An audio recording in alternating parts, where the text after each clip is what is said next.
Right, welcome to the Wheelbase podcast. This is the podcast where we talk about anything wheel related. It's going to mainly be cars, if I'm being honest. All my friends are into cars, you're into cars. But there's going to be a smidge of motorbikes and mountain bikes as well. And today, we've got my very good friend George. I should have written like a really long, intro that, is worthy of you, because you are a great dude. Just me. And we've got loads of really cool memories together, which we're going to get into today, a little bit maybe.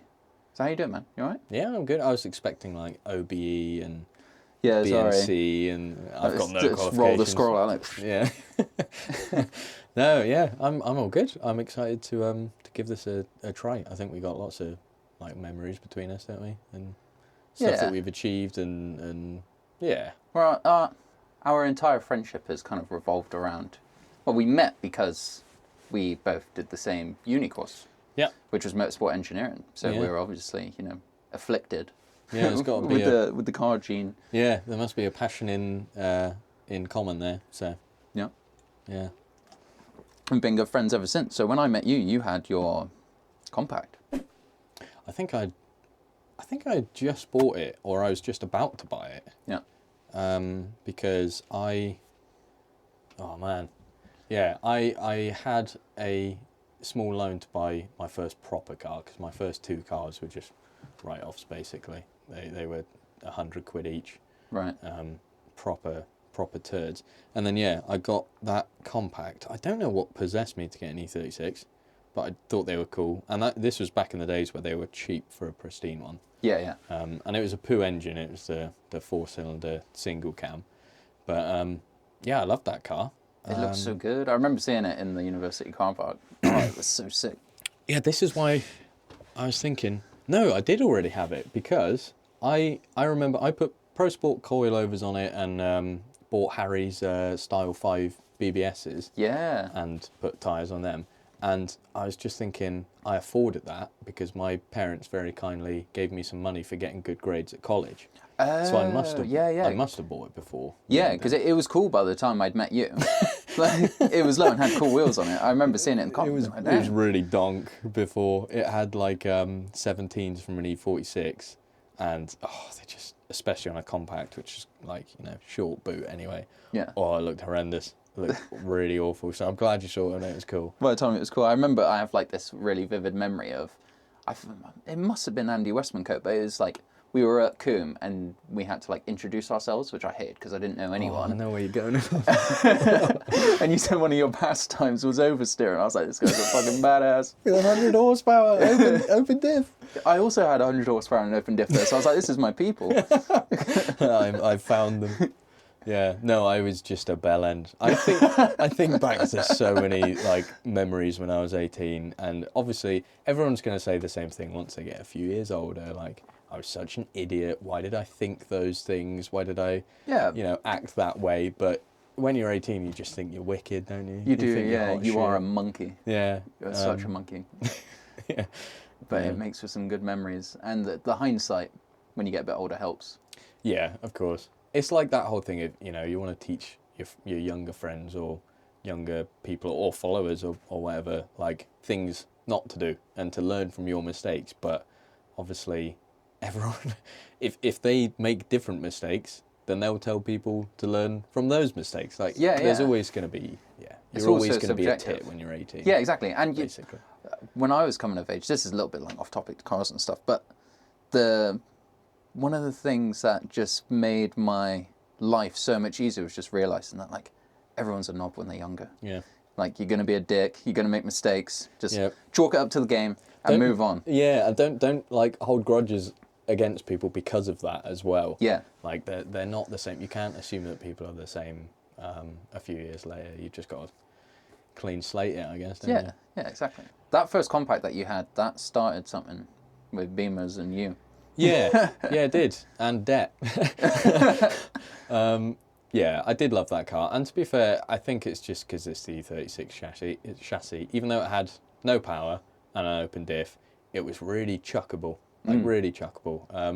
On any sort of wet roundabout or anything, if you kicked the clutch and were a moron, it would try and step out, and it would, it taught me it's always good to start with a low power rear wheel drive car if you're someone who's into cars and you want to do that.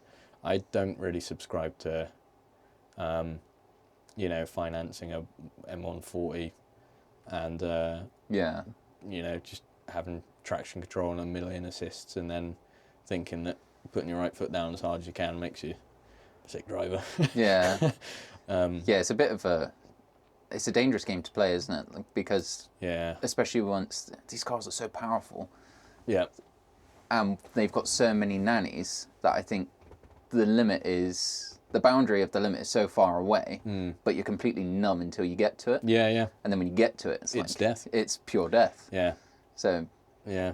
Whereas it's much better to experience, a boundary of a limit that's much closer and stuff like your compact, my MX-5 and stuff. Yeah. When it lets go at 25 miles an hour on a roundabout, and you're like, oh, okay, good. Exactly. Yeah. Like that's what that feels like. Yourself. Like. Yeah. Instead of it happening at 70 miles an hour. Yeah. Even little low-powered front-wheel drives, if you're pinging it around a roundabout and you feel understeer for the first time and it's wet, that sort of makes you take a second and be like, oh, okay, that's what that does. That's how that reacts. Yeah. If you push it.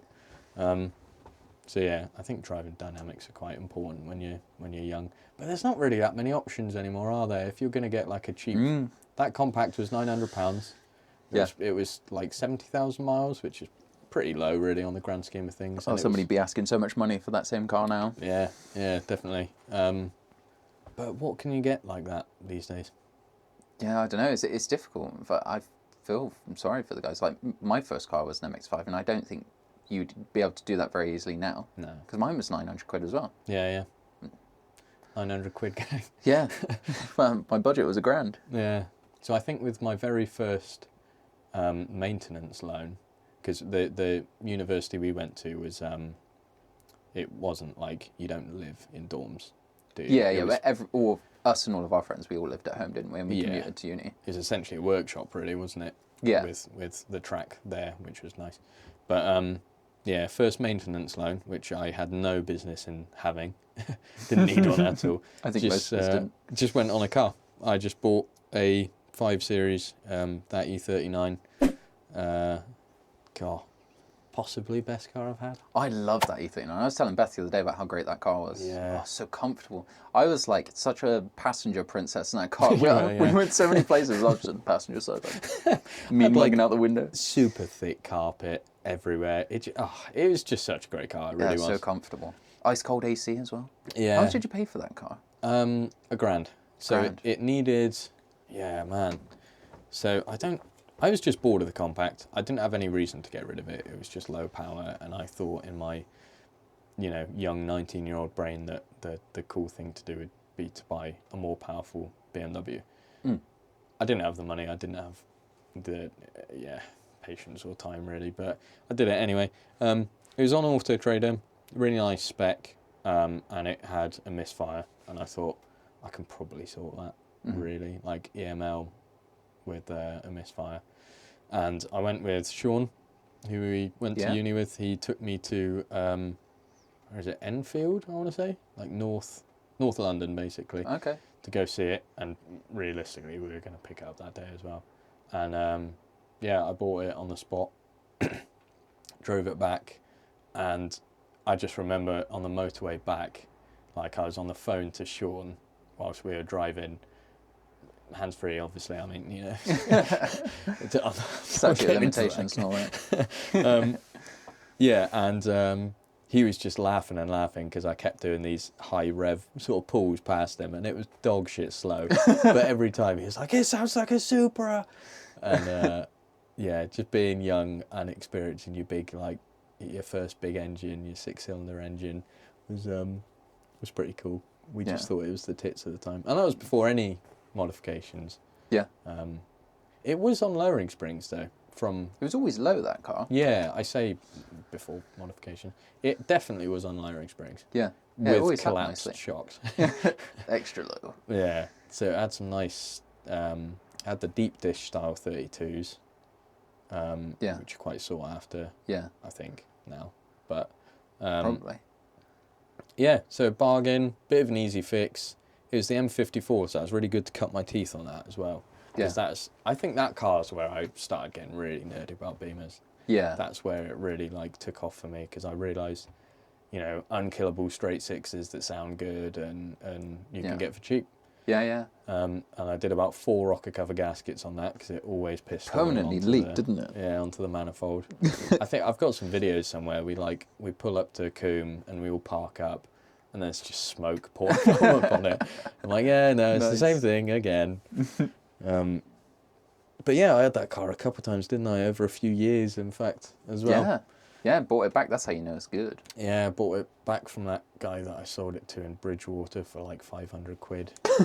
Didn't he fix it as well? He did, yeah, and put new tyres on it and stuff. But he did smoke in it, and I never got rid of that smell. Oh, yeah, I remember it. Is that the time it came back with the really dark tints? Yes. No.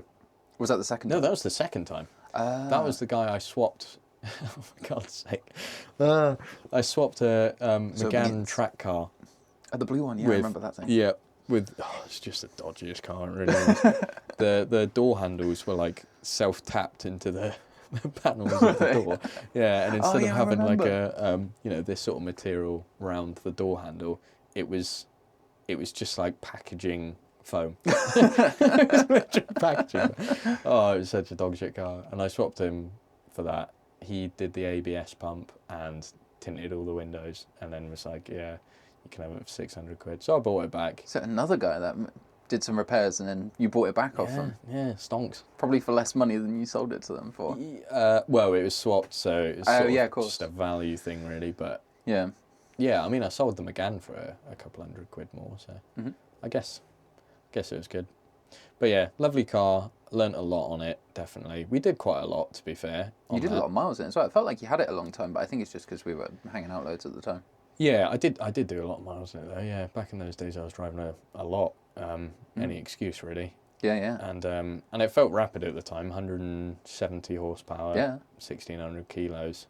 And then I actually drove one a couple of years ago when I was looking for yet another car down in Exeter. Same engine, the 2.2. And I could not believe how slow it was. It was just like, there's no way I ever found this quick, surely. Yeah. Surely this, or there's something wrong. But there wasn't something wrong. It is just underpowered. Yeah. I don't know how I... Well, you always move the goalposts, don't you? And it's annoying, because it's better when your expectations are low. But it's inevitable that they're going to change, because you go in faster things, you drive faster things, you get better cars. But then it's like meeting heroes, isn't it? When you go back, you're like, ugh. That is actually a very good point, because I feel like I'm a little bit better versed to talk on that now, because I've had two 330Ds, the E92s. Yeah. And every car after that has just felt really, really slow. Yeah. And especially yesterday, I rode for the first time a Kawasaki Z900, which is, it's not absurd power. It's like 120 horsepower, inline 4. But it's just... You're just moving the goalposts again. Exactly. It's yet again a new sort of point to aim for, point of reference, isn't it, of speed, that everything else is going to pale in significance to it. So, you could always get something quicker, you could always get something that performs better, but I don't know. But where does it end? Yeah, it's not all about that, is it? Yeah, what's your ethos on stuff like that? Like, what, in terms of, let's stay on cars for a minute. Yeah. What do you value the most? Because there's always going to be the guys that like chase the power. There's always going to be, because it's interesting with you, because I think from, I don't know, like a perspective of evaluating your enthusiasm for stuff, you always have interesting reasons why you like things. So what is it for you, like, that will make you buy a car? It's going to sound horrendously cliched, but I really do think it comes down to character. Yeah. Just in a general sense, like, I don't know, it's going to have something unusual about it, something quirky, or like whether it's the handling dynamics, or whether it's a really stupid engine that shouldn't be in that vehicle. Yeah. Or whether it's a really unique design. There's that designer in the noughties who did a load of BMWs, who never did them again, and just did that short period of like E60, Yeah. E65, the 6 Series, E61, I think. Oh yeah, the one with the cleft palate. Yeah, and they're just really unique looking cars. Yeah. And no one really wants them that much. Yeah. But something, yeah, I guess it's something like that. It's the non-quantifiables. Yeah, but that's a very boring answer because everyone wants something unique, don't they? But that is what the draw to cars is, especially for me, and I think most people, is that that ability to modify and to make personal. Yeah. Like, I think, to be honest, if anything, that's why I've gotten less interested in cars, more interested in bikes. Well, do you think it's easier to achieve that? I think so. I think window it's into your soul. Yeah, and I think the options actually from the factory are so much more like varied in terms of what you could look for. It's not just like hatchback or saloon. You know, it's everything about the structure of the bike could be completely different. Yeah, it's interesting that you said that because there is like so many subsidiaries of bikes. Yeah. Whereas like in this day and age, if you go and buy a new car, you're getting an SUV, you're getting a hatchback, or you're getting like a sedan. You're getting a crossover with a 2-litre diesel. Oh yeah, that's what everyone buys, isn't or it? a hybrid or something. And whereas bikes has every flavour of everything. Yeah. It's sad that it's a dying thing in the UK though. Well, bikes. Yeah, I'm seeing that more and more, and it seems like inescapable at this point. There's The doom and gloom stories. Yeah, dealerships shutting down left, right, and centre. Yeah. No one's got the money, or the people that do have the money are at the age where they probably want an adventure bike or a touring, you know, like a BMW GS or something. Or you're just stuck at 125s. There's still a massive market for 125s. Cheap transport, isn't it? Yeah. I know as you know, I'm really into Harleys, but there's been quite a few dealers like pulling out of the UK apparently, and there's some people saying that like they think Harley's going to pull out of the UK completely because we're not the target audience for it really. It's like it's rich old dudes really that have them. Yeah. And I saw that market's not big here, is it? A Street Glide in 2019 was 19 grand. Yeah. And it's 28 now. Yeah. I think those are the figures like base spec, but it's a huge difference. It's just not really doable, is it? Yeah. Especially if you're only going to ride that? it like a few months a year. Yeah. For good weather, if you're a fair weather rider. Roads are getting worse. Roads are getting way worse. Getting heavier. Standard of driving's getting worse. Yeah, it definitely is. People are quite aggressive towards bikes. Yeah.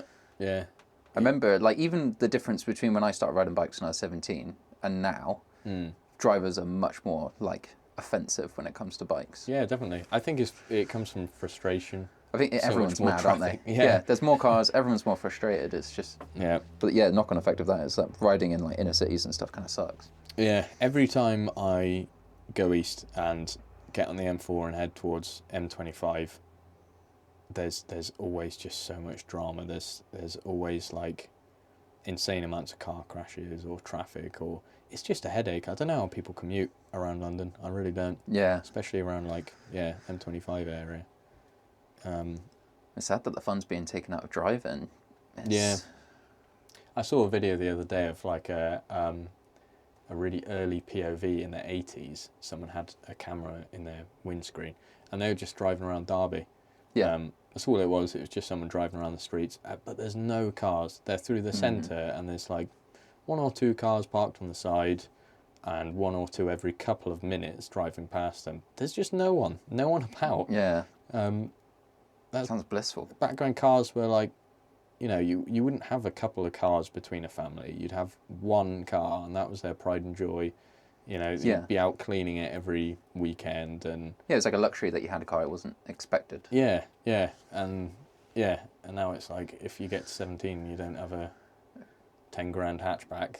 You don't, are you? You're doing something wrong. It's such a complex problem, though, isn't it? Because we don't have the infrastructure really to not have a car. It sucks not having a car. Like I've had it even when like I don't know, whatever car I've got is going in for some work or whatever, it's down for whatever reason. Yeah. Having to rely on public transport sucks so bad. Yeah. Whereas like I remember even when I was a teenager, I used to be here, there and everywhere on buses and stuff, and it was quite cost effective. Yeah. So I don't know. I hope that the joy of driving doesn't die, but I feel like we're on like a trajectory to get there. I think it's inevitable that there's going to be a point where driving thrills are just for the track. Yeah. Or for very certain circumstances. And yeah, I don't know. It's going to become utilitarian. Already is, really. Most vehicles are just there for their appliances, aren't they? Yeah, they're all washing machines, aren't they? They even look like them. Yeah. It's crazy. I gotta be honest, it's probably not the best thing to say on a Wheelhouse podcast, but my interest for cars in general has kind of died off a bit. I'm just not... Yeah. There's nothing really on the roads now, or that's coming out now, that really does it for me. It's I never thought I'd say it, but like the new Renault 5 EVs, probably the most interesting thing. They at do the minute. look cool. They're super good value. They got rave reviews, and I like the idea of having a retro, but like Modernised. modified. Yeah. Yeah. Yeah, that's cool. Yeah, no, you're totally right, and it's sad. Like even I don't know if I'm just imagining this or if the memories are more clearly stored because I wanted to see it. But like I swear I saw more cool cars on the road when I was younger. I swear I did. I swear, like, when I was I imagine cruising around my MX-5 when I was like 19. I remember seeing like E30s, E36s, all this stuff on the road, like all the time. Yeah. And like old Civics and like Nissan S chassis, all the JDM stuff that I'm into. I remember seeing it on the road, and you just don't know. Even like MX-5s, you don't even see them on the road that much. Yeah. And Mark 1s and stuff. I think you're right. I don't think it is just a rose-tinted nostalgia. You don't really see it on the road. I think people are storing them away because they get more valuable, and also, driving is so heavily regulated and so expensive, and yeah, and times are hard. Times are tough. Yeah, it is not the time to have toys. Yeah, if you can sell an S chassis for 20 odd grand and there's your house deposit. Well, you see it all the time. Like every single time you see a car like that, like some sort of halo car for sale, it's a young person selling it so they can buy a house. Yeah, literally. Yeah, it is. Which is fair enough. But you got to do what you got to do. Is it just collectors that are sitting on a gold mine, as far as they're concerned? I don't know. Because it's not other young people. I really don't think it is. No, it's not. The majority of the time. Because the young people spend a lot of money on cars, buying like, BMW 1-something-I's and all that kind of stuff. Yeah, yeah. Like I do think our generation, there's quite a big divide between our generation of like enthusiasts, and we're not even 30 yet, and like people that are between 17 and like 21 now. You're right, yeah. They're very different. It's going to make us sound very much... like old and pretentious. The youth of today. But I don't think you're going to find many sort of 18-year-old car fans or, enthusiasts that are fussed about changing their spark plugs or doing an oil service. Yeah. Or just stuff like that. Quite really bare basic maintenance stuff that helps you gauge how to maintain a car. Yeah. And really cut your teeth on getting to know your own car as well, having some pride in your car. Yeah. I don't really think that's not as much of a thing now. Why would you do that? If you're financing a brand new car, you take it to the dealership. It's too valuable. You want those stamps in your service book and that sort of thing. And yeah, it's too valuable. You're not going to mess around. You're not going to play... Yeah, whereas like, I was aware when I had my MX-5, I was like, I can do what I want. Yeah. But I'd done so much work to it before it was even on the road, because it wasn't that valuable then, so they're still not really valuable now. So I was like, it's a basic car. If I mess something up, somebody can help me sort it. Yeah. Whereas like now, I think it's perceived completely differently. I think it's more so a case... I think a common one now for the modern like young enthusiast is to figure out what car they can buy, where can they take it to get some bolt-ons and a remap to make it fast, and like how much is that going to cost, and how much power are they going to get. Yeah, yeah. I notice a common one at the moment is that a lot of people, like, especially in the VAG scene, it seems like really common there. The VAG scene? The VAG scene, or the VAG scene, Volkswagen Audi. VAG? Yeah, VAG. I don't think anyone calls the it VAG scene. The VAG scene. Anyway, they put their, like, dyno numbers or their supposed horsepower in their, like, Instagram bios. Oh, no. But it's all, like, to me, like, the cool way to make power... What I imagine is some dude like fabricating like a cool exhaust manifold and like a big single turbo. Yeah. Like making all this cool bespoke stuff like and learning. And stuff, yeah. And then taking it somewhere to get dynoed, figuring out how much power it's going to make, breaking it a million times. Whereas like that's not really the way it goes now. Yeah. It's like you pay someone to remap. A lot of the time, I think it's just like a couple of bolt-ons and a remap. Yeah. Don't think the cars ever even see a dyno. Yeah. It's interesting because I think the car that I just sold, which was the longest time I ever owned a car. Thank you. Yeah, well done. Yeah. Well done, George. Yeah, how many cars have you had for the pod, George? 16. How old are you? 26. To be fair, 14 Yeah, that's of slowed them, right down. Yeah, 14 of them were before the age of 22. So, and if you count the times that I've owned the same ones more than once, it's like 22.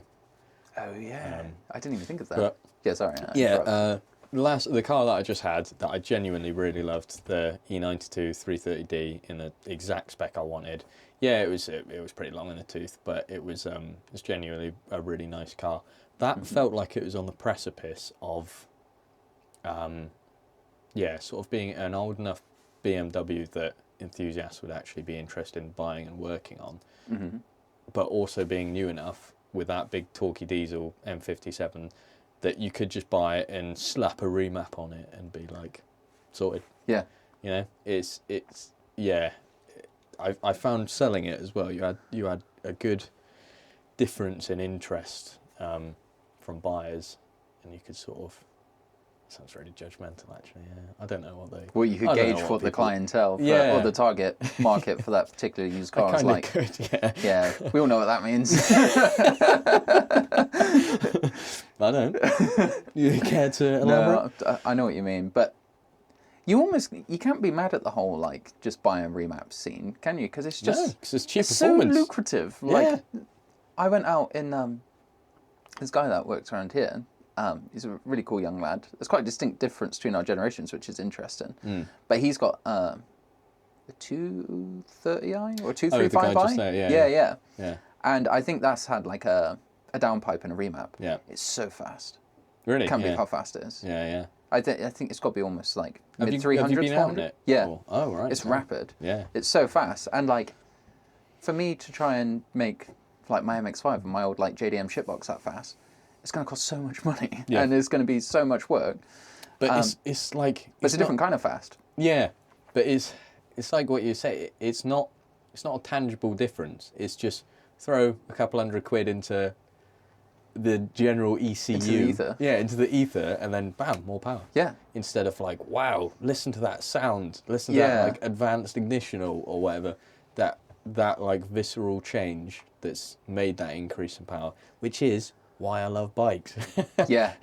But bikes, that is very much a real thing. Especially that yesterday, that Kawasaki with the race fit exhaust on an inline 4, I couldn't hear a thing. I thought, I've got quite a lot of padding in this helmet. I had my earplugs in as well, and the scream of that thing was like deafening. And that's how you make 10 extra horsepower.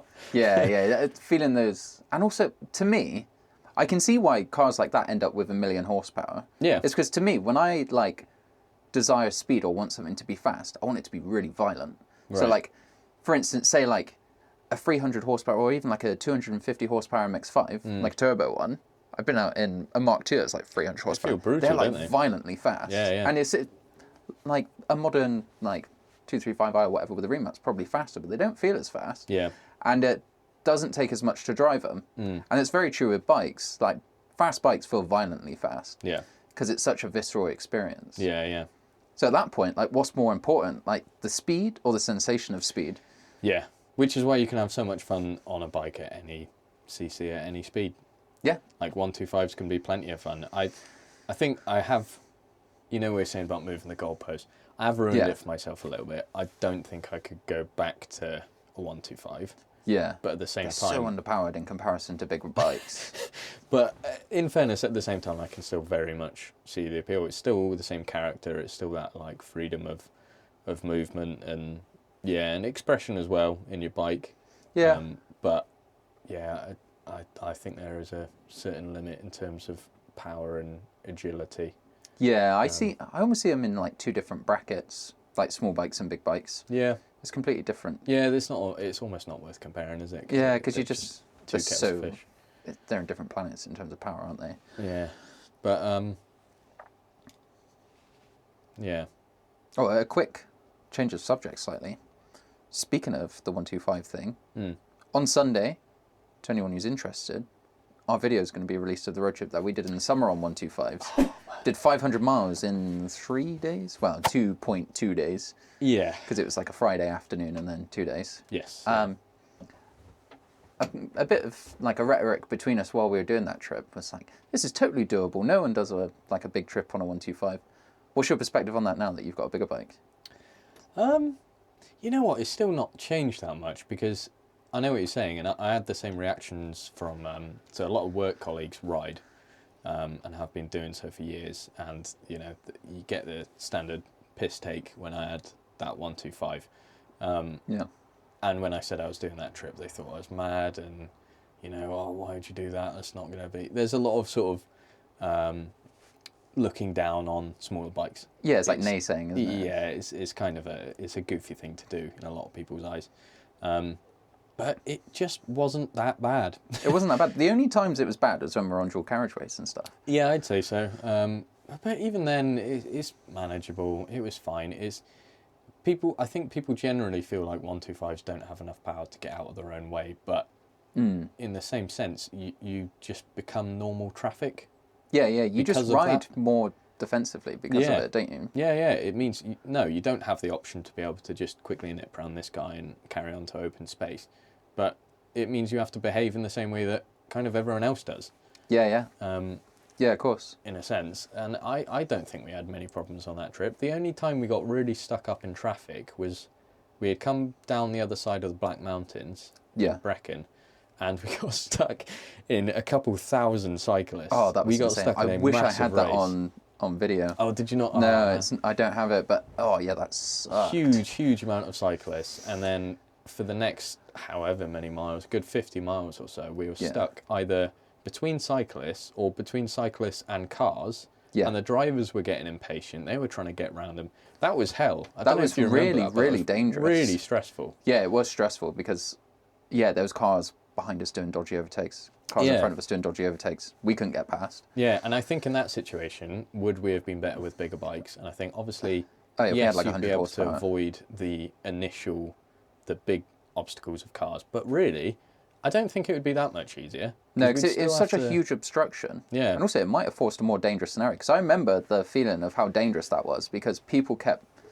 It was just completely lost. There was people overtaking us, trying to get past the bikes, and then merging into the bikes, like forcing a gap. Yeah. And or a part of me merging thinks, in between us as well. Yeah, which was sketchy. I think if I had 100 horsepower between my legs, I probably would have got so impatient. And I would have just sent it and maybe would have forced a more dangerous situation. Yeah. Whereas like on a 125, you kind of have Stockholm syndrome, don't you? You're like, well, I don't have the power to get past this, so I'm just going to have to wait. Yeah. It does make you more patient. I think it should be law that you have to ride a 125 first. Really? I genuinely do, yeah. Even with direct access, because I was pretty much that age bracket where I was 25 when I passed my test last August, and you have to be 24 to do direct access, don't you? Yeah. I wouldn't have been a good. I'm going to say anywhere near as good a rider. I'm an okay rider. If I just went straight to a big bike, absolutely not. Those 2,000 miles that I did on that little 125, I wouldn't change a thing, because it teaches you such great riding dynamics, even if it's not as honed as it could be. Even if you get a couple of things wrong, which I learned I definitely did. When I did my Mod 1 and Mod 2, I realised I really need to change some of these habits. It's still invaluable, really, I think, to have that I think so time. too. I think the standard of riding in Europe is really good because of that. Yeah. I think, I see these arguments in comments all the time, like Americans fighting with Europeans about who's the better motorbike riders. Oh, yeah. I guarantee it's the Europeans because if I hopped on a 600 or even worse, like a liter bike when I was 17 or 18. It's 18 for them, isn't it? It's 8. Some states it's younger. Really? Yeah, you can go super young.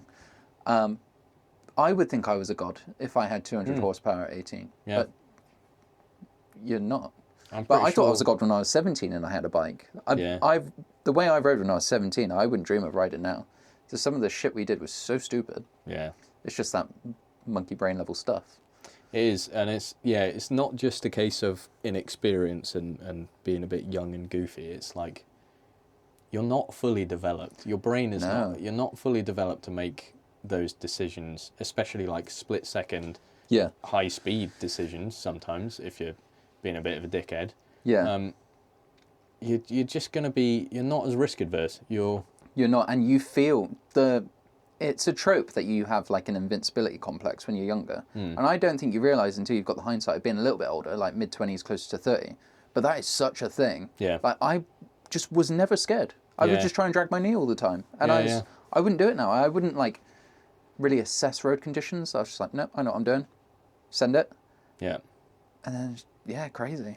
I will admit, because I'm sounding all high and mighty with some of these opinions, I'm definitely not fully out of that. I know that when I get I don't think anyone ever really is. Yeah. Necessarily. I think that's how I feel now. I think you're just better at mitigating it.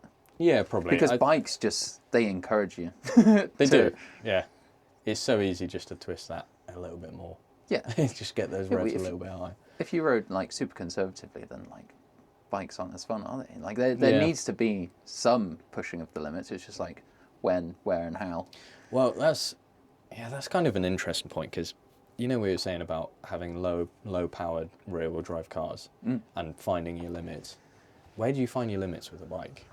Because the problem is you sometimes won't escape it if you do. Yeah, it's just. Do you see what I'm getting at, though? Yeah, I know what you mean. You can't come off a bike. I did not want to even imagine coming off my first bike, the 125, because that was brand new as well. So to me, it was quite a bit of money in my mind. I did push that thing's limits, because it's quite easy to push the limits of a 125. Yeah. And it was good to feel quite how fast I could corner and that sort of thing. But finding limits on a bike is definitely a different story to in a car. Different cars. Yeah, that's why it's important to, like we were saying, to have smaller bikes and stuff when you're younger. Yeah. But the fact of the matter is, usually if you find a bike, if you find the limit on a bike, you're probably going to come off. That's it. Yeah. Or you might get lucky and not. Yeah. I would never forget the feeling of overcooking it into a corner on a bike. It's the scariest thing ever. Yeah. Because you have to add lean angle. Yeah. Like it's the only thing you can do. It's like there's steps to it, isn't there? I'm going too fast. Yeah. The brakes aren't going to slow me down enough, so I'm heading for there. And then you fixate on where you're heading. Yeah, yeah. And that's like game over. Because if you're not leaning more and counteracting that and trying to look where you want to go, which feels so foreign at that point, doesn't it? To come back off the brake and to try and look away from where you're imminently heading, it doesn't feel right. You got to commit to the danger. It's like it's a crazy feeling. But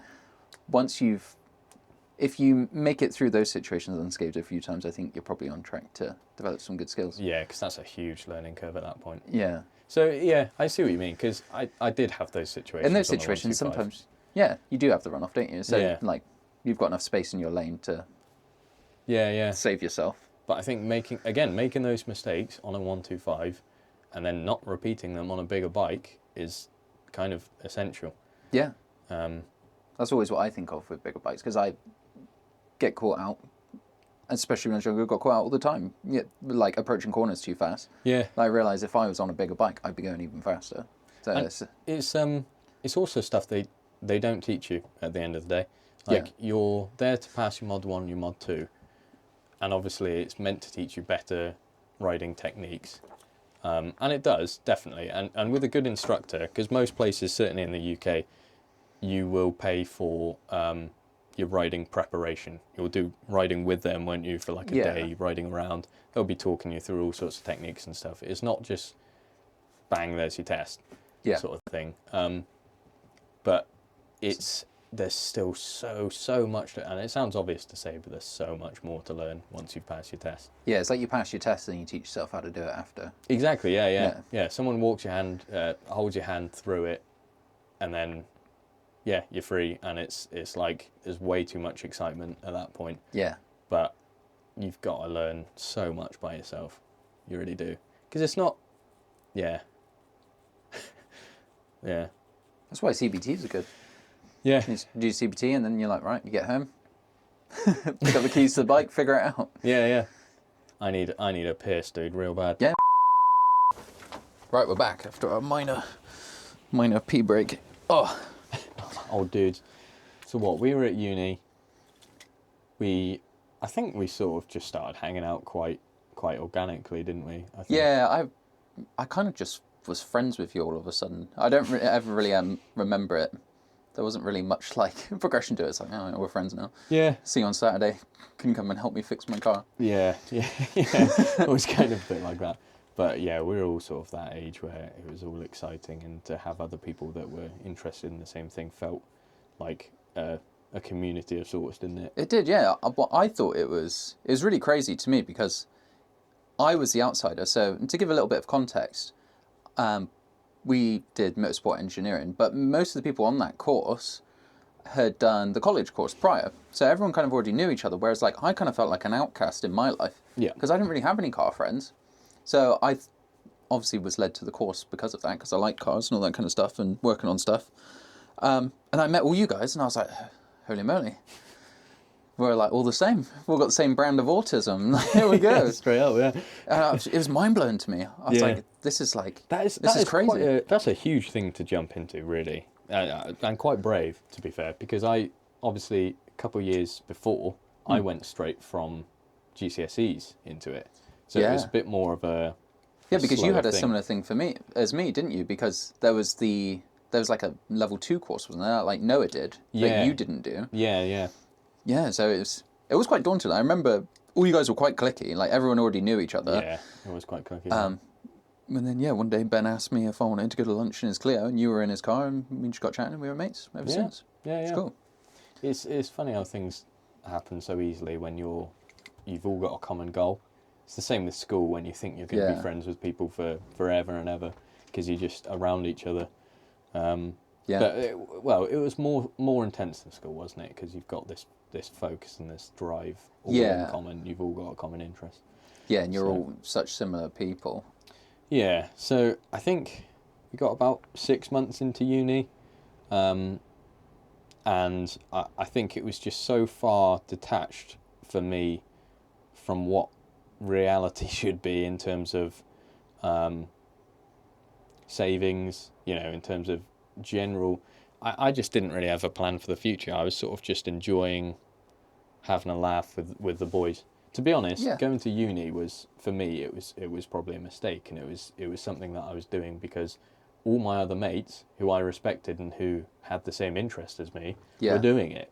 Yeah. So of course I want to keep doing this thing where we're all in it together, sort of thing. But it slowly just became obvious for me that the level of that we were learning at was degree level engineering at the end of the day. I felt quite out of my depth, and to be frank, I didn't feel like it was for me. It was the course was, we had like 3 lecturers leave, didn't we, in a very short time, and I've got a huge amount of respect for you guys that stayed on, but I thought that it was time to try and get into the industry, really, and take a bit of a sidestep and come away from motorsport a bit. But I was lucky enough to get hired at Porsche as a vehicle technician apprentice. Yeah.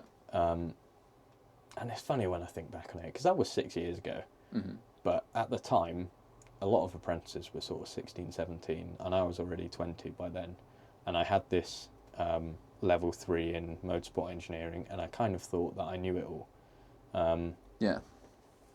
Or that I shouldn't have started as Felt like you're taking a step back. Yeah, in some ways, yeah. Yeah. And I think about it now, and I think I was a bit of a tit, and I wasn't a very good mechanic, and to be honest I never have been, and I'm quite happy just doing some low level maintenance here and there and stuff. But yeah, I did that for 9 months, and I was essentially sort of polishing wheels and doing servicing and breaking up pallets in the car park and washing cars.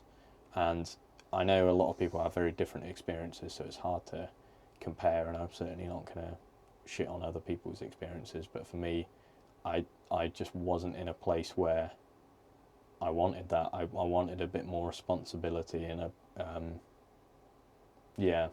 I wanted to be honest, I wanted a shortcut. I was being quite lazy. Well, it wasn't for you, and also like to a certain degree, like how important is all of the grunt work? Like in most industries, we act as if it's some sort of rite of passage, like all of this grunt work, but maybe it's not for everyone. Like, and maybe it's not the most productive way of, of training people. Yeah, maybe it's a tricky one, isn't it? Because apprenticeships historically have always been the same in the sense that like you do the shit jobs and that's how you learn. You start from the bottom, you take a bit of humility and you develop and you sort of pay attention to your mentors. And there's a huge amount of what's the word? There's a huge amount of like credit in that. Yeah, it's very valid, isn't it? Like, because it gets people like to where they need to be. Yeah. And a lot of people I respect in the industry, I know, also went through that. But then you've got cases like you where it's like kind of a problem because that stuff isn't stimulating enough and that pushes you out. It doesn't keep you in. Yeah. And so there was no real value in that.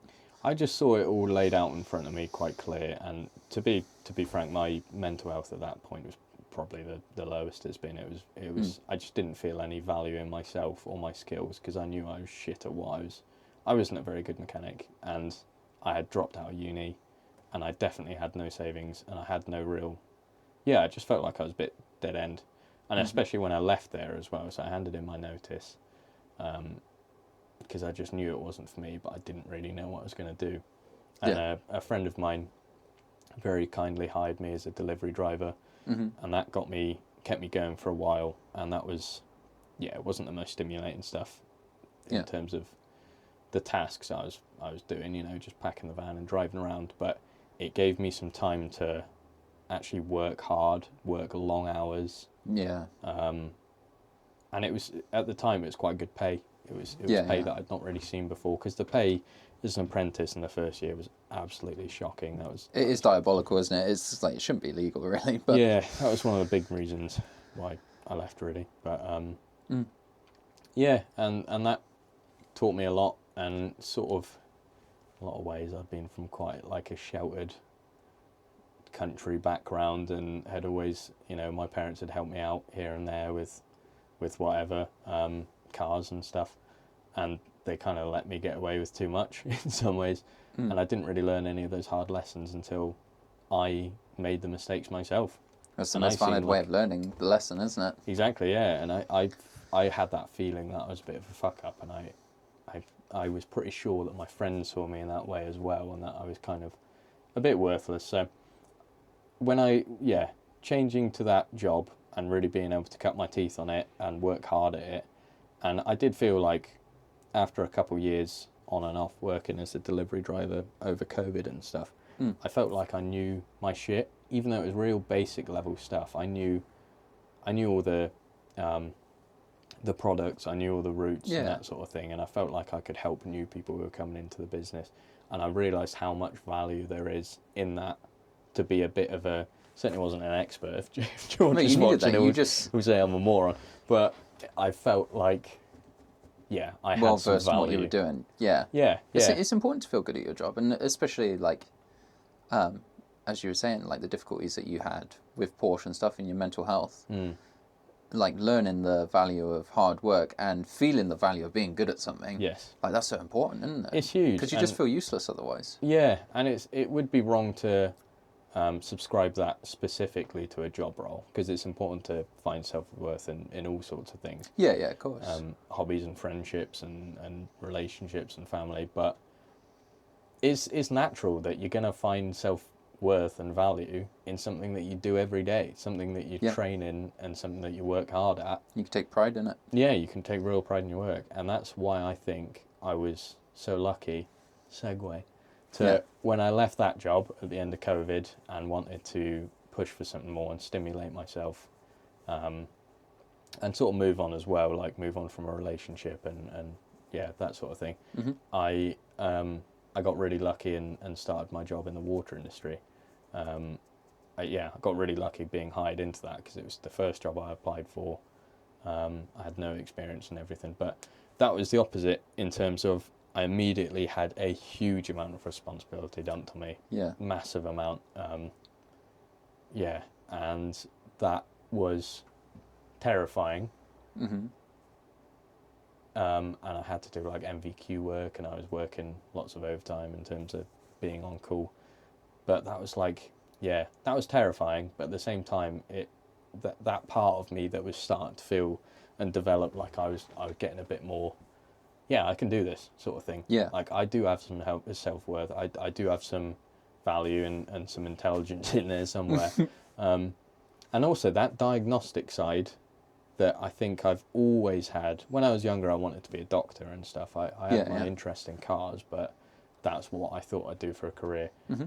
I think career-wise, you don't always have to pin your hopes on your absolute dream. And that's not a popular thing to say at all. It's always shoot for the stars and go for your dream. But I think if you have a set of skills or a natural inclination for something, any kind of role that you can apply that to should be considered.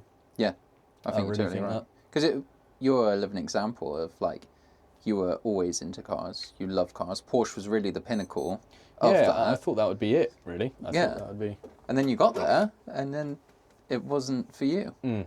So there's a lesson to be learned there. That like, because I think a lot of people get trapped in that. Because I got trapped in it too when I was younger. I thought when I was really young, 15, 16, I was really tempted to do an apprenticeship in like doing vehicle technician stuff. And I'm really glad that I didn't, because I think I would have left. Mm. So it's not necessarily about your passion. I was like, we're both infinitely passionate about cars. That doesn't mean we want to work on them all day, every day. Yeah. And there's certain like attributes that you may have as a person that are going to draw you to stuff like cars. Mm-hmm. And it may mean that you're going to develop certain skills that can be extrapolated to loads of different things. Yeah, yeah. And stuff that you never knew that you would get tons of fulfillment out, like with you and the job that you do now. Yeah, absolutely. Fulfillment can often come from places that you don't really expect it to. Yeah. Or you make it, don't you? You sort of, you choose if it's going to fulfill you or not. It's a perspective thing, isn't it? So, yeah, 100%. So yeah, I'm quite happy with how my career's developed in the last few years, especially because I felt like I had a lot of false starts. Yeah. And with that came. Cars are a tricky thing for me to talk about in some ways, mate, because it's. Yeah, I know. It seems like such a simple thing, just being into cars, like having some goofy adventures with them and stuff. But for me, it actually signified part of my like addictive and impulsive personality, because the rate at which I would buy and sell and just consume and not really know what I'm doing at all, but I just needed to do it. Yeah. It's quite a destructive thing, and especially with relationships and like you know, my girlfriend has had to voice a few times like, you need to pack it in, you need to work out what the hell you're doing, because you're spending the majority of the money that you've got on shit cars and trying to think that you'll get some fulfillment out of it when you just don't, and all it brings you is stress. Yeah. So I do love cars. Yeah. And I do love working on cars and the community it brings, and I mean especially with you in the last few years, like getting into recording stuff as well. Yeah. And some of the YouTubers that we used to watch and that sort of thing. Oh, the golden age of it. We were talking about that.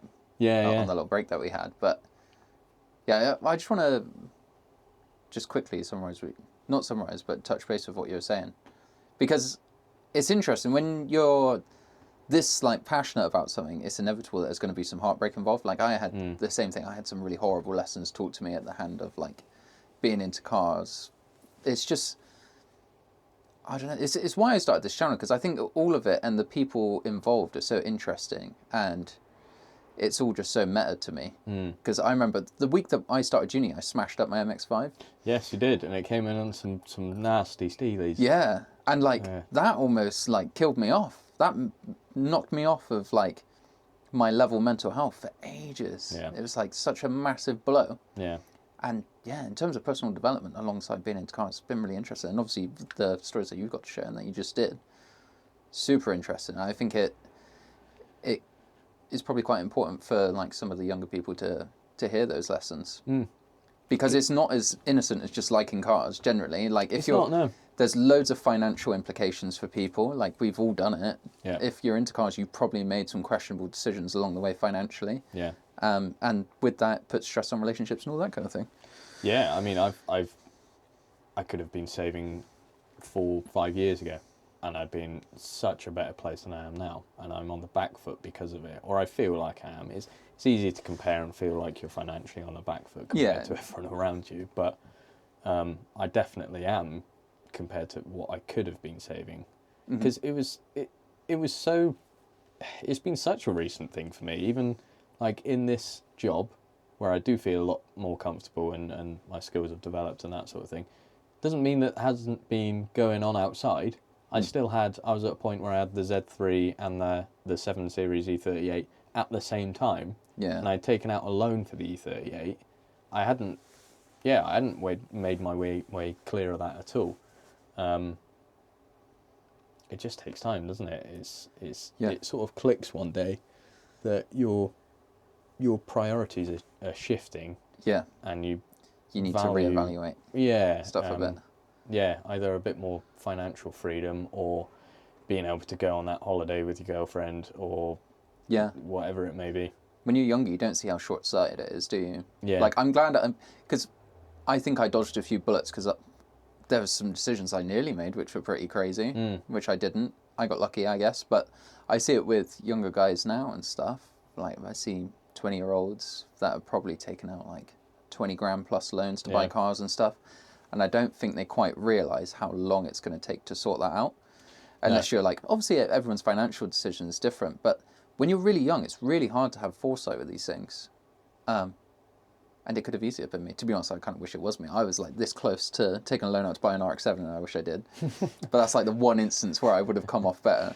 Yeah. Like, who's to say I wouldn't have wrapped around a tree? I was like 19. Yeah, come off better in theory. Yeah. But you don't know. That's just like bro math, though, isn't it? Like, if I bought an RX-7, it would be this, it would be that, it would be an engine build. It would be financial ruin. But it's just in hindsight, it seems like a good idea. Yeah. Yeah, of course. Yeah, me and George were touching on, in our break, the golden age of YouTube, because we actually had a YouTube channel way back when. And I remember when it does seem like the golden age. Maybe it is just because of the age that we were and, like, you know, the rose-tinted lens of looking back. But when we started uni, YouTube was popping, man. There was so many. You could find your niche, and there was like amazing content on it. And I just remember watching YouTube every day. Yeah. I'd get my daily uploads. There'd be like 3 videos to watch. Yeah, yeah. I'd watch them, and it was crazy. And talk about it the next day. I think you and Noah as well you had certain channels more so than I did that you were like really committed to seeing their workshop and the cars that they had and what they were doing that day and how things were updating. But in a more general sense, the scene was more active anyway, wasn't it? You could. Yeah. I remember like H2OI edits. Yeah, dude, they went so hard. They were unreal. You get like a 20-minute video from like Crispy Media. Yeah. And they were just so good. And they might not really seem it these days. You might rewatch them and think that it's maybe not quite as good as you remember it being. But at the time, your mind is just getting blown, isn't it? Like, yeah. Especially because we don't have anything that good over here. Like, the scene is always a little bit watered down, like in the UK and Europe, I think, compared to America. But yeah, I remember that was just like the absolute golden age. You're mystified, aren't you? Yeah. And then you start thinking about what sort of Japanese cars you can get over here for what sort of prices. And then you open up Marketplace, and then it's just it's on. Yeah. But no, I miss that feeling. I'm actually kind of chasing it at the moment. Me and Beth have booked kids to loads of shows this year, which is cool. Off the back of the Coombe shows at the end of last year being really good. Yeah. So I'm hopeful that the scene's kind of coming back, but it's difficult when, you know, no one's got any money. That's it, isn't it? It's just back to that same thing, the disparity. Yeah. Like to be an amateur enthusiast and to get into these things, they're just unreachable. It takes some commitment. It feels unattainable now. It really does. Like so going from college to uni, we had or most of the people in that age bracket were on their first cars, and then they were looking at buying their second cars. They had a bit of savings behind them or whatever. Yeah. Had a couple grand, and the big one really was a Renault Clio Sport. That was the way to go, like a 172 or a 182. Completely, holy shit. That was like the attainable beast for many people, wasn't it? That was like especially among our friendship group. Yeah, that's what I was going to say. Yeah, what people were kind of working towards. Yeah, it's like the next step. And it was attainable. It's like the hot hatches that were a couple of grand. Yes, so couple grand, you know, that's even when you're younger, that's like a few months' work maybe at most. Yeah. If you don't have massive other priorities to pay towards. Yeah, and then that's it. You've got your performance car, you've got something to work on, you've got a way into a community. Mm-hmm. And I think there's maybe a bit more snobbery now. And if it's not quite so cool, or it's not quite so new or as powerful, it's a bit rubbish. I think you're right. I think the shitbox scene is kind of dying. Yeah. Like, nobody has shitboxes anymore. If you're into cars now, it seems, if you're young and into cars, you've probably got something expensive and German. That's what it seems to be like round here. Yeah. Like, I don't know any, but to be honest, I don't really know any like 18, 19-year-olds, but I don't really know of any that are pining after like the old JDM stuff or even like old Beamers and stuff. It's certainly it's not as common. Yeah. Whereas like, it seemed when we were in it, we're probably completely wrong and we're just old men and that aren't involved anymore. But it seemed like all my friends had like really eclectic taste. Like everyone was into something different, which was cool. That is actually a really interesting point. Yeah, I think it was the people that we were surrounded with, just because we were in a little bit of an echo chamber, being on a motorsport engineering course. Everyone, even though we had maybe slightly more unique tastes, that is a very large populace that is, you know, a very finite amount of people that have that one interest. That are into it. Yeah, we were like a very like stratified sample, weren't we? Exactly, yeah. But no, I know what you mean. There was a lot more to pick from. There was a lot more to align yourself with. You could be like, yeah, I really like straight sixes of BMWs, or, oh yeah, the high revving 4 cylinders of Hondas really do it for me. And again, they were still at an attainable level. Yeah, you had so much choice. Yeah. Like, if you had like £2,000 in your pocket, you had a lot of choice. Yeah. You could, even like within certain manufacturers, like if you're into Beamers, like at £2,000, you could be getting like a bit of a crusty E30 maybe, E36s. Like, there's loads of stuff you could be looking 7 Series, 5 Series. 7 Series, all the ones you ended up with. Yeah, those are £600 and £2,000 for the nicer one, the LPG one. So we'll look back on that, but whoa, that's crazy. Yeah, definitely. Yeah. Just like, you know, generations gone by, and when they talk about all their like Sierra Cosworths and stuff, and all the Escorts and all that kind of stuff, that was a Cosy for a couple grand or something. Yeah, that's completely different. Yeah, I guess it is just the natural change, especially with like economy and stuff. That's how it's going to go. People are always going to think people had it better 10, 20 years ago. Yeah, it's always going to be better. You're always going to think it was better. But objectively, it was better. It is still worse now. Yeah, it is worse. Definitely is. Surely there's no way that you can argue in 10, 20 years' time that the best time was now. No, you wouldn't. No, I'm telling you now, the Boomers had it best in like every measurable way. They did. Everything was so good. They had like the generation of £1,500 like A86s and all that stuff. House prices were £5. Everything was great. I kind of think early noughties was actually a bit of a golden age for cars. Yeah, you're totally right, actually, yeah. I think that's, you know, you look at BMW and Audi and what they were doing there and putting like 5-litre F1 derived V10s in 5 Series. Yeah. And, you know, V12 6-litre diesels in their Q5. All the crazy, monstrous stuff. It just seemed like you could get away with trying anything. Yeah, in total disregard for like how economical stuff was. Yeah, which was and cool. It's like a reignition of eras gone by before, where it was like really trying new things and experimenting, and you still had that freedom to do that. And now maybe not so much. Not so much. Really. Now it seems like there's lots of like innovation in the wrong direction, in my opinion. But that takes me on to where do you see it all going in terms of like interpersonally with us, like say our generation being into cars. What do you see the next 20 years being like in terms of like, are you still going to be into cars? Are you going to be spending money on this stuff? Are you going to lean more towards bikes? Do you think the shows are going to die?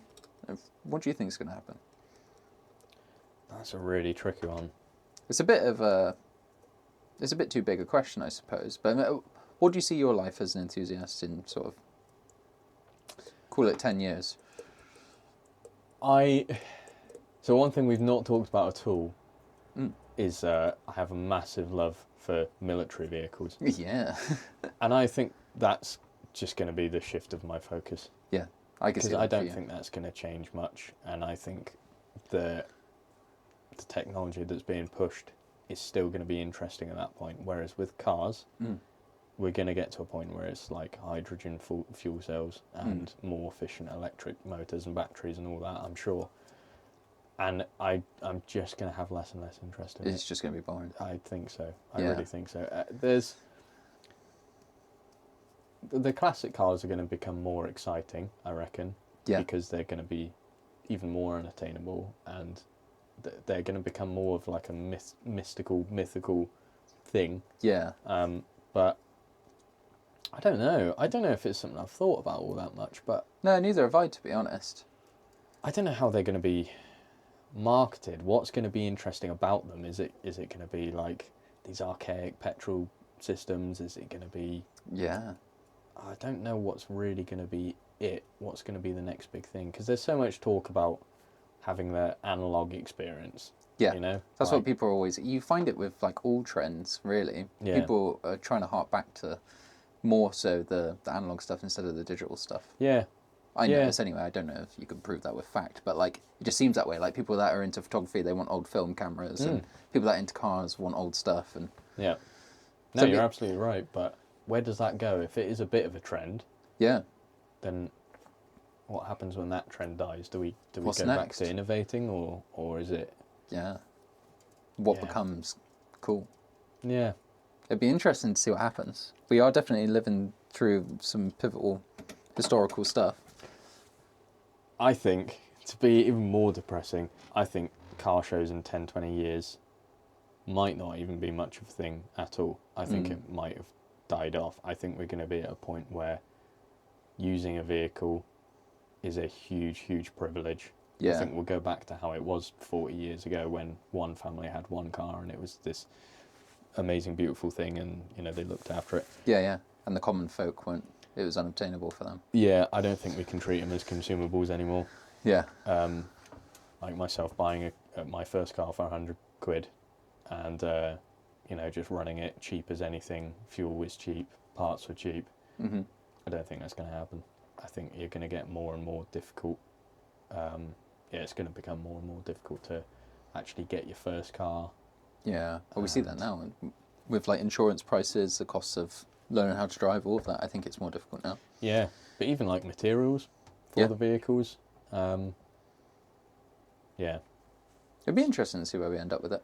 My big fear is that I think we're going to end up with such insane regulation, it's going to kill the passion of many people. It's already happening. I mean, it's happening already. It's like the war on the motorists, isn't it, really? Yeah, you could say it's been happening for a long old time since... Yeah, it has. Yeah, it's been a slow decline, hasn't it? More regulation and less freedom. Yeah. With all of it for a long time. But I'm thinking motorbike-wise, that's another place where they're being strangled by regulations for sure. Yeah, yeah, for sure. Sport bikes are getting... A lot of models that are getting released now are just bigger torque figures and lower horsepower. Yeah. That seems to be the way to go. It's like the new R9 and stuff, isn't it? Like, there's lots of uproar about the dying of inline fours and stuff. Yeah, yeah. Because it probably feels nicer from a rider perspective. It's kind of just easy. It's there and it's on tap and it's convenient. Yeah. And helpful to dart around and stuff. But it's not as powerful. It's not. Yeah, and it's not as passionate, is it? Like, I remember there was so much uproar when the R7 replaced the R6. Yeah. Because it is a completely different bike. Yeah, well, that CP2 is not very powerful. It's just all about torque. Which is a weird engine for a sport bike, isn't it? Yeah. It's a weird engine. I don't really see the point in R7s.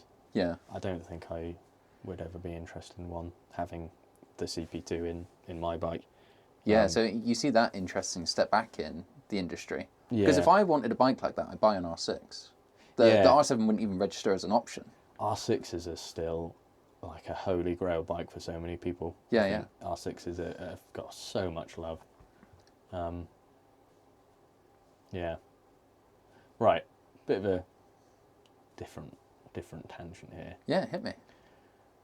I think I started paying attention to cars, as early as I can remember. Literally as early as you're going to touch on your childhood. Yeah. Yeah, I want to know about this, man. Give me the context. My first word was car. Was it actually? Yeah, actually, I don't think I've ever told you that. Holy moly, that is some goofy claim. Fact, but, that's really cool. Yeah, and my parents would say, like, as early as I can remember and as they can remember. It's a shit thing to... I always had a toy car in my hand. Yeah. Like, always. That was just...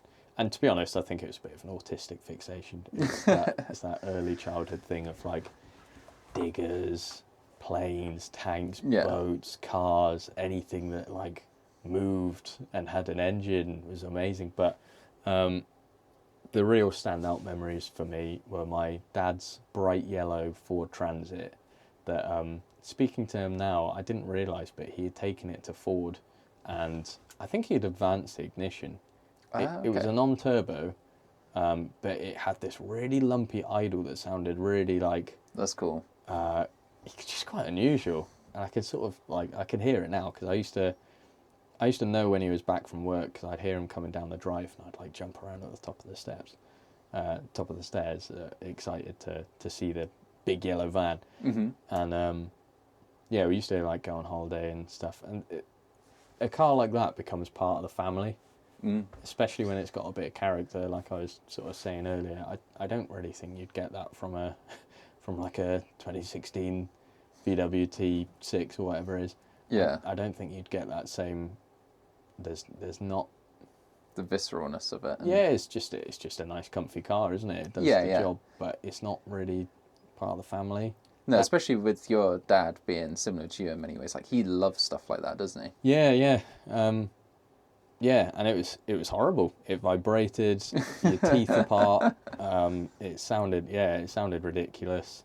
It was smoky and it was rusting in certain places, but it just made you love it all the more. And yeah, we took it everywhere. We did so many miles in it, and that definitely was a factor for me being interested in big vehicles. Yeah.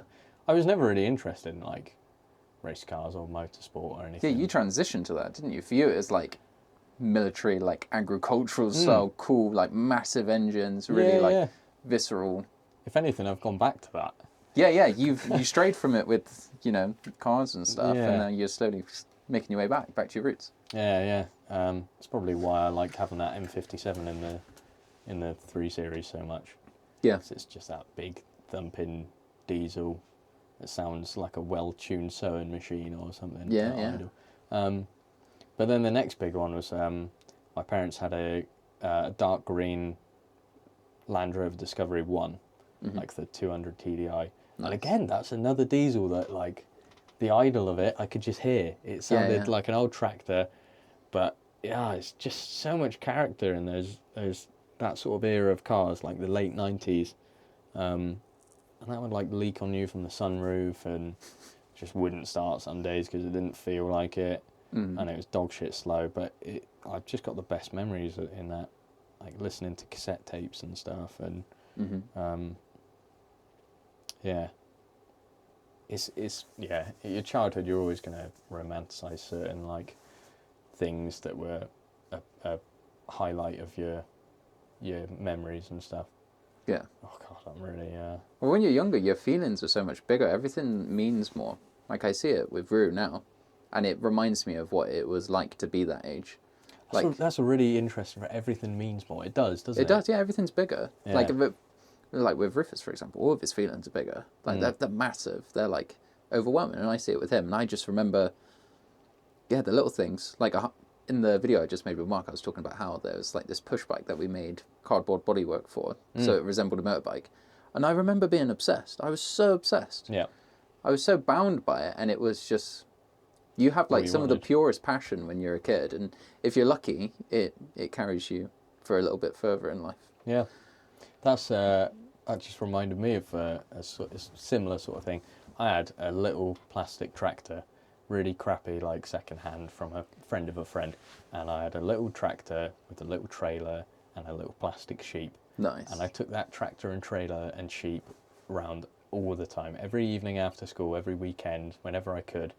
And then as I got a bit older, I'd pedal it as fast as I could, and then I'd get to a corner and I'd jam on the pedals, and it would lock up the rear. Oh, nice. And I'd learn how to, like, drift with these plastic This dude was wheels. drifting a tractor Yeah, it was. with the sheep in the back. And I think it must have been so clear that I was having so much fun on it that there's a kid down the road from me who had quite a well-off family, and he had a Mongoose BMX, which at the time were quite cool. Yeah, yeah. And he offered to swap his Mongoose for my tractor. Damn. And I said no. You love the tractor too much. Yeah, as you're saying, your feelings are that big, and it means so much to you. And like, yeah, it's just, no, this is my tractor. Yeah, this is mine. Are you crazy? I love it. I don't know if you Yeah. had it, but I remember being a kid and not even being able to put my finger on why I really, really liked this particular thing. Like, I remember I had this little, like, scrambler motorbike, and it was rubbish. Like, I had toys that were better, and I had motorbike toys that were better. But this particular one, I just thought it was perfect. Yeah. And it just lived in my pocket, and I thought it was great. Yeah, and you'd It was just fiddle with it. Yeah, it's a certain way it looked. It was just... Just it was fit your brain just yeah, right. it would just fit into a slot in my brain. I was obsessed. Yeah. It happened with loads of stuff when I was a kid, Yeah, definitely. especially cars and motorbikes. It was like the most common thing Yeah. for me.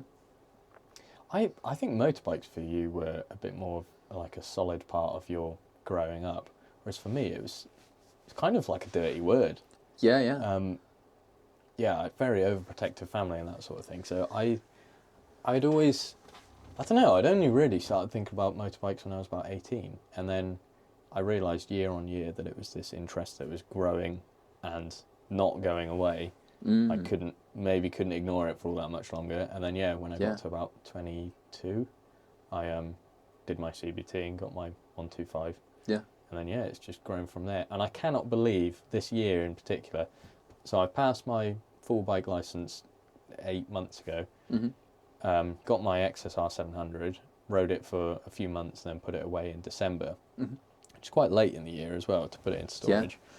And it's February now, and I have been literally champing at the bit to get it out again. It's all I can think about. It's all I can focus on and look at videos on, and I'm just it's crazy how much of a craving you get for doing that. Yeah. It's It's an infatuation. it is. It's a complete infatuation, and we're both quite bad at getting obsessive over things and having phases. But I've realised this just isn't a phase that's going away, because it's just increased over years As it's gone on. and that's the best way to treat obsessions, isn't it? To see if you See if still it feel lasts. the same way. Yeah. It's because sometimes, like, getting infatuated with things, you question whether it's temporary or not, don't you? Yeah. It's why I started this channel, because I was like, these things aren't going anywhere. It's like cars, motorbikes, bikes. I just can't seem to get away from it. But the infatuations, I've noticed, they work in cycles with me. Yes, normally same for me. Yeah.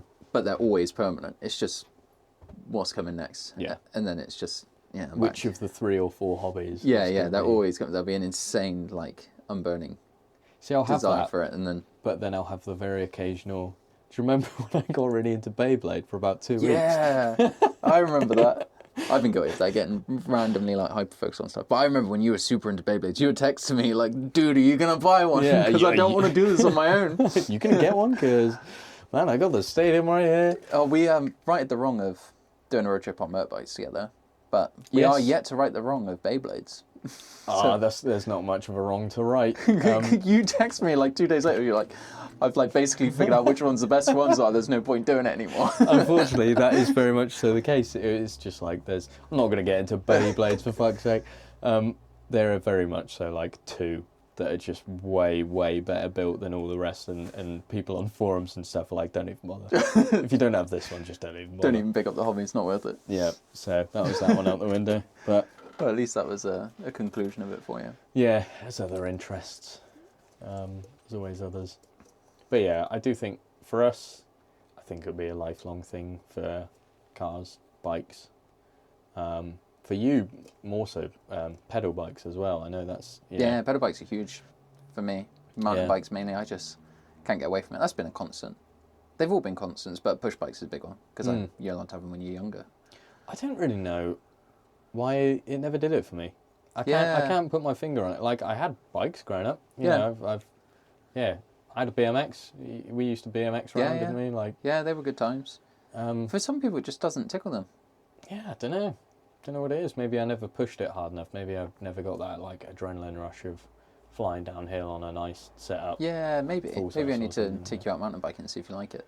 Yeah, maybe. Yeah, I did bust myself up a good bit a couple of times when I have tried it, but that's not really enough to put me off it. Otherwise, I wouldn't be riding a motorbike. Yeah, this is true. That's so much higher risk, really. But yeah, just, I don't know. It's interesting. Quite good for me. It might not be for you. For me, it's a weird sort of... It's grown as I've grown. Like, to me now, the reason why I like mountain biking is quite like old man reasons. I like being out in the woods. I like being alone with my thoughts.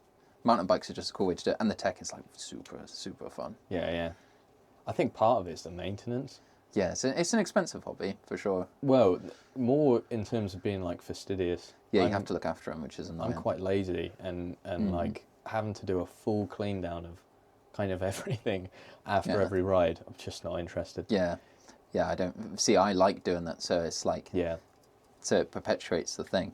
See, I think that's where you and I differ, and I think that's why you're a better engineer and a better person for hands-on. And probably why I'm better at what I do, because when it comes down to it, I'm an operator, is what I've realised. I like doing the thing. I like driving the thing. I like operating this site. Yeah. I can do a bit of fixing, and it will interest me for a certain period, but I'm not that fussed really about stripping something down and working out exactly how it works and how to improve it. Maybe as a hobby, but it's not quite how my brain works. It's not the value for you. Maybe I'm too lazy or something. No, it's not about that. It's just your natural inclinations to things, I think. Which is interesting because it's important to distinguish that you can be like into cars and motorbikes and stuff, and you don't have to be wanting to work on it all the time, because there's a lot of gatekeeping, especially with motorbikes, about that. It's like, oh, if you don't work on it yourself, then you're not like, your enthusiast, I don't know, like your validity as an enthusiast isn't there. But it's bullshit. We have said similar about cars. We have, to a certain extent, but like... But I'm talking pretty simple maintenance, really, with cars. Yeah, like you should have a basic understanding. Yeah. But yeah, it's different for everyone. There's so many facets to hobbies, especially like the ones that we've been talking about. Yeah. That there's going to be different reasons why people like them, and there is no one size fits all. Like, oh, if you're into cars, you like working on them. Not necessarily. Same goes for motorbikes. I quite like working on motorbikes. I like riding them, but I don't know where. You know, some people like modifying stuff. There's so many people, like really famous builders, they've got no interest in driving their cars. That's it. They just like building them. Yeah. And like, but a layman thinks that they... No interest in driving them. Yeah. They like... They like the... Like, there's so many laymen that think, like, oh, you're modifying this car. Is it because you want to drive it? Yeah. And, like, a lot of the time, they'd be like, no. I just like the process of doing it. Yeah. See, I'm thinking the opposite. I'm thinking I do what I do because I have quite, like, a diagnostic brain. Yeah. And I quite like analysing issues, I guess. But that's a way for me to afford being able to use toys. Yeah. And that takes a lot of time. It takes an awful lot of my time to save that money, to work hard, to be able to afford to use those toys. Yeah. I don't really want to be using that free time to fix those toys. Yeah. Yeah, whereas like for some people the value is sitting there fixing it. Yeah. I'm somewhere in between. I don't like working on stuff that much anymore. Yeah. I'm somewhere in between. I like the niceties of working on something. Like, I like working on my mountain bike because it's like super dialed and all the components are quite good. So it's like, it's easy to make it really good. Yeah. And it's well looked after. It's not like a big task. I don't really want to work on cars that much anymore. Yeah. Not loads. Not the nasty, dirty jobs. I've got too much trauma of like my car being in pieces before I've got work in the morning. Yeah. It's just... Do you remember... it's backbreaking. When we were working on my E39, the silver one, when we were straight piping it on your driveway in the depths of winter. Yeah. And it got late and we realised we weren't done, and I think I had work the next day or something. There was some tight time scale. Yeah, there was a reason why we had to finish it, or we had to make the car drivable. That sucked. It was so cold. But the wind chill was like -10 and we were out there till... I've never been that cold in my life. No, it's a beast from the east, wasn't it? I've been to Iceland since, and like, you know, I've been in much colder than that, but not for anywhere near as long. Yeah, and lying on tarmac is a different level of cold. Yeah, and then we went in and, I remember that was when I handed you the frozen Coke, wasn't it, from the back of the fridge? Man, what a douchebag. Have a refreshment. And it was just a block of ice. I know you're really cold, George. Here's a drink. Yeah. Nice cold one. I remember just looking at you. I was like, this guy, he's done. I don't know how I didn't get ill. I think I was borderline Yeah. Borderline actually doing some damage to myself I there. think we just had youth on our side, honestly. If we did that now, I'd be in trouble, I think. Yeah, yeah. But those sort of times are harder to come by, aren't they? With you got so much more time working and having to do adult shit, and it's the balance of like time and resources, isn't it? It's like while we were at uni, we had a lot of time and no resources. Yeah. And now we're older, we've got more resources but no time. Yeah. So the dynamic of how you spend your hobbies, or spend time on your hobbies changes. Yeah, it just means that the time you have together, you have to plan a bit more, and you just have to value it more, don't you? Yeah. Wait, it's a nasty trap though, isn't it? Because like we would hang out all the time because we had loads of time. Yeah. And then we both got, as life transitions and you come of age, you start working a lot. It's like what would have been a week is now 3 or 4 months have gone by. Yeah. And it's just crazy. It's crazy. That, to be honest, that's one of the things that I've struggled with, like coming of age the most. It's the time warp and the exponential growth of how time passes. Yeah. It's mind blowing. Anyway, it's super tangential, but yeah, it's just it's important to make time for your friends. It is. And that's I think it's the what I struggle with is the money pit. Just the fact that if I earned what I earn now when I was 18, I think I'm rich and I can buy this car, and then with only a month's pay I could buy this car and whatever, but it just doesn't carry. No, it doesn't. You don't have those same costs. I'm not living at home with my parents with literally not a bill to my name. Oh yeah, the transition of like your money being accounted for is a bummer. Yeah. You're like, I've got way more money, it's all got to go somewhere. Yep. Yeah, that's a difficult one, isn't it? Yeah. Yeah, you don't realise quite how like free you are when you're younger and you're living at home and you've like got a part-time job or whatever. But I wouldn't go back though. Exactly. There's never an easy answer because No, it's not. It's always everything in balance. Yeah, I seem to see a lot of like videos online of people on podcasts who know better. Podcast, white dudes on podcasts. Who were saying like your 20s are for enjoying. You need to go out and enjoy yourself, have those experiences. Don't worry too much about the future. But that's just not doable. I feel like that's massively out of touch. Yeah. Most people in their 20s have to work their ass off. Yeah, it's easy to say. Get ready for their 30s. Yeah, it depends what you want out of life. But it's very easy to say. Like, people's worldviews are so like heavily dictated on their like financial foundations in terms of like their families and stuff. Yeah, yeah. Like I've noticed even between like me and the people I know, if you've got generational wealth, you view the world completely differently. Yeah, yeah. Because what you've got in the bank would take me 20 years to earn. Exactly. So like it's a huge difference. Yeah. And it's not one size fits all, is it? Which is why you can't compare yourself to other people. Yeah. I think especially when it comes to cars and stuff. Yeah. I think people are going to realise that actually the best parts of their lives probably going to end up being their late 30s. Yeah. Or we just don't have this sort of dream scenario in our heads anymore that like everything will get better at this certain age or this time period is going to be the best time of your life. That's the human condition. Different for everyone. You're always, I think, thinking that there's better. Yeah, you're always working towards something and then everything will be great when you get there. Yeah. It's just not true. I know it's not true because it's happened to me successively my entire life. Yeah. Like you get there and you're like, come on, man, what's that? You just move the goalpost every time. Yeah. You literally just keep moving the goalpost and it will never end. And then you die. You're constantly moving the goalpost slightly out of reach and then you die. you get there and it moves a bit and then you get there and it moves a bit. Anyway, yeah. Yeah. It's the way of the road. Yeah, I could look at where I am now from a few years ago and say like, I'm much happier with my savings. I've got a cool motorbike. I'm in a happy relationship. Sorted. But I don't feel like I'm sorted. No, you never will. I feel like I've got a million things to do and I'm running out of time and everyone around me is doing better than me and it's just the human condition, normal. isn't it? It is the human condition for sure. And that's why it's important to have moments of gratitude, I think. Yeah, I think it's important also to have people around you that don't make you feel like you're constantly in competition. Yeah, because that can be super toxic. Yeah, absolutely. And that's not what...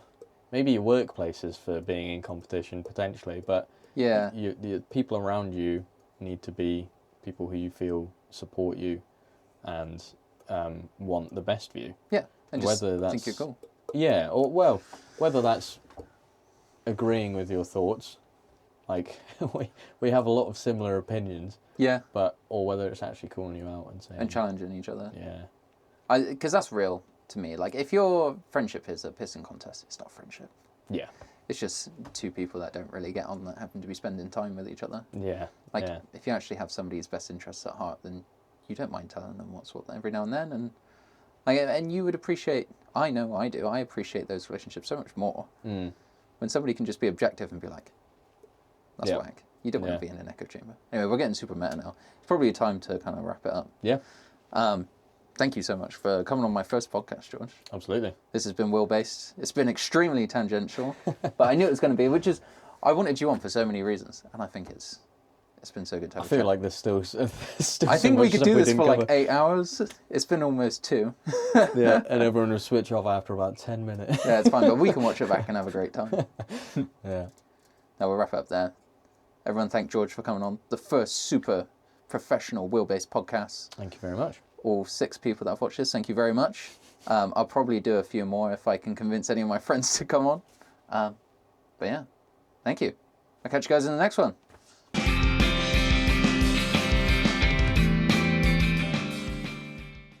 Oh, don't fart in the van, don't fart in the van. Oh, actually, I'm going to take my mic off. Dude, I got a ripper nasty.